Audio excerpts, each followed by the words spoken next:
Hello everyone and welcome to another study update of NJE and MST CT 2027. As per and this is me Ritika. So let's start the video. First of all thank you for 50 subscribers guys. इसको जल्दी से 100 कर देना आप लोग. This is our aim.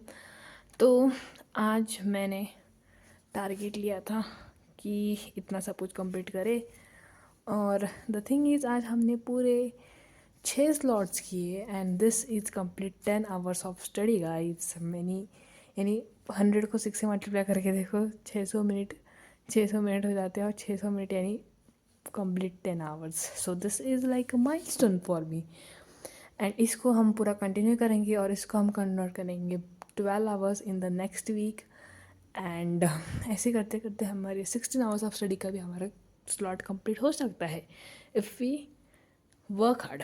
Okay so without wasting any further बातें let's start the video. तो आज मैंने लीनियर प्रोग्रामिंग कंप्लीट कर दी. ठीक है, this is my question practice of linear programming. वैसे मेरी 7.1 तो कब की हो चुकी थी. वैसे मुझे 7.2 का थोड़े से सम्स बाकी थे वो करने थे और 7.3 जिसमें पूरे प्रॉब्लम्स आते हैं वर्ड प्रॉब्लम्स वो मैंने आज कंप्लीट करे और 2-3 सम्स ऐसे रैंडमली केस कुछ एक्सरसाइज के बाकी थे वो मैंने कंप्लीट करे और ऐसा करके मेरी पूरी एक्सरसाइज ख़त्म हो गई. That is linear programming is completed. Then उसके बाद आई स्टार्टेड विद डिफ्रेंसिएशन. वैसे नोट्स दिखा दो क्या लीनियर प्रोग्रामिंग के. सो these are my notes video guys. Okay, so these are my notes of linear programming. You guys can see, you guys can take a screenshot and you guys can just write down in your notebook. And then I started with differentiation की आज मैंने 1.3 exercise ख़त्म कर दिए.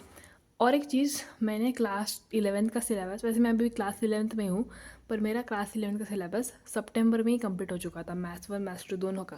तो मैंने अक्टूबर से class 12 चालू कर दी थी. सो यस, ये मेरी अब सब एक, क्योंकि मुझे कमेंट आई थी जिसमें आप पूछ रहे थे वो लोग कि why am I using class 12 के textbooks. So this is the reason कि मेरा क्लास 11 हो चुका है, जस्ट मैथ्स का सिलेबस, फिजिक्स बाकी है पर. हाँ, सो डिफ्रेंसिएशन की 1.3 एक्सरसाइज ख़त्म कर दी आज मैंने. आगे हो सकती है. हाँ, this is.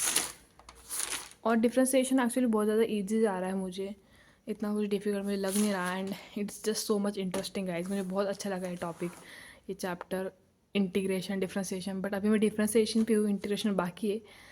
But we are gonna excel in this differentiation and integration. हमें मैथ्स 2 बहुत ज़्यादा अच्छा करना है यानी पूरा मैथ्स हमें अच्छा करना है क्योंकि हमें CET फोड़नी है, हमें बोर्ड नहीं फोड़ना. पर अभी मैं बोर्ड का ही पढ़ रही हूँ because first we will study for boards and then we will go to CET level. वैसे मैंने CET की बैच खरीदी है और बोर्ड्स की बैच नहीं खरीदी, जस्ट मैंने CET की बैच खरीदी ऑफ दिनेश सर.